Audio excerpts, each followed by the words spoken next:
Hello everybody, today in this video I'll show you how to easily make a group in Snapchat in 2023, so let's jump right into it.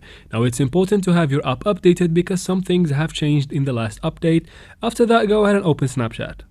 From here you have to go to your messages by tapping in the bottom right here.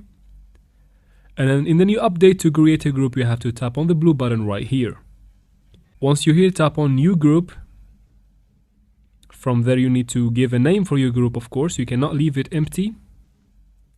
After that, you need to add friends to that group, so you can search for them by tapping here in the search box, or you can tap on their usernames in this list. But keep in mind, you cannot have less than 2 people in that group. Once you're done, tap right here in the bottom, and just like that you have created a group. Now if you feel like you have forgotten somebody, you can tap right here, it will take you back to the friends list, and you can add them back to the group. And once you're done from adding people to the group, you can go ahead and use Snapchat's features for group. You can have voice calls, video calls, and also, of course, you can simply type messages and everybody on the group can see them. And that is it, guys. I hope this video was helpful.